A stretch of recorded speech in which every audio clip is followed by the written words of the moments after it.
I'm sure you've watched countless videos, read many blogs, and endless LinkedIn posts on how to create a successful influencer marketing program. You kind of already know what to do, you know the basics, but oftentimes what helps us is knowing what not to do over knowing what to do. Just like the late Uncle Charlie Munger has said, tell me where I'm going to die so I don't ever go there. So in this video, I'm going to make an attempt to share ways in which you can fully sabotage your influencer marketing efforts. I'm doing this in a hope to make you realize that you need to actually do the opposite of whatever I'm going to say in this video, and hopefully it's also a little bit of a funnier take than what you see usually floating around in the influencer space. With that said, welcome to how to make sure you fail at influencer marketing. Who am I? I'm Yash Chavan. I'm the founder at SARAL, and after helping hundreds of brands be successful at influencer marketing, I know the best ways to make sure it all goes wrong. Let's begin. Number 1, find influencers that are broad and misaligned with your brand. Go for the biggest influencers possible. Kick things off by targeting influencers with the broadest, most general audiences. Ignore everyone who has a specific audience that aligns with your brand. Obviously, they're small, they won't have that much impact. Always go for influencers who have a lot of followers. It doesn't matter if they match your brand or not. It doesn't matter if they make good content. It doesn't matter if they have true influence. After all, if they have 1 million followers, I'm sure there's a few people who would like you, right? Also, even if they've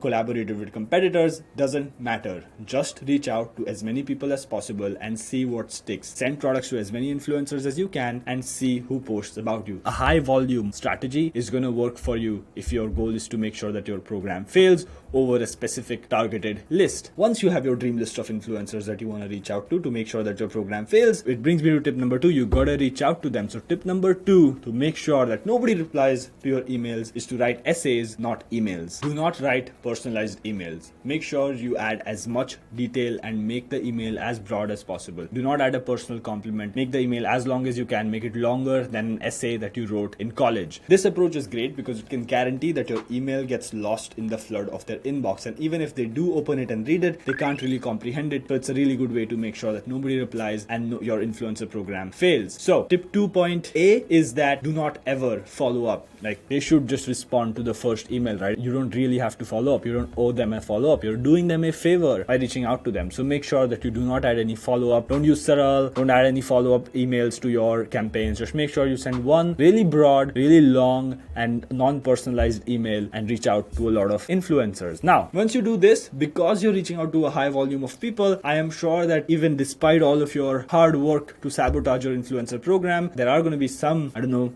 who is going to respond to you, but there are going to be some people who respond to you. Which brings me to tip number 3. Make sure you send them a free product and expect every single one of them to post about you. Expect posts for every $10 product you send out. Send influencers your product for free and expect them to make at least 5 stories, 2 reels, 1 YouTube video, and a couple of static posts in return. That's only fair given all of the effort that you've put into this. Don't try to make meaningful offers. Don't try to build a relationship. Don't try to give anything exclusive. Don't ask for product feedback. Don't make them feel like they're a partner in this. Simply treat it as a transaction. You send product, they make content. Simple as that. If you do this, you will get a few influencers who post about you despite your attempts to not really build a relationship with them. Once influencers are posting, make sure you follow my 4th tip, which is to track ruthlessly and drop everyone who does not drive sales in the first month. Make sure you judge the success of your influencer partnerships within a very short time frame. Ignore the potential for long-term growth and brand awareness. Time is money, my friends. If they're not bringing in the bucks within the first month, they're out. Who needs long-term collaborations anyway? You have to treat influencers the exact same way in which you treat your performance marketing and ads. If an ad does not drive sales in a couple of days, you're going to turn it off. Similarly for influencers, if they don't drive sales after one single Instagram story, please do not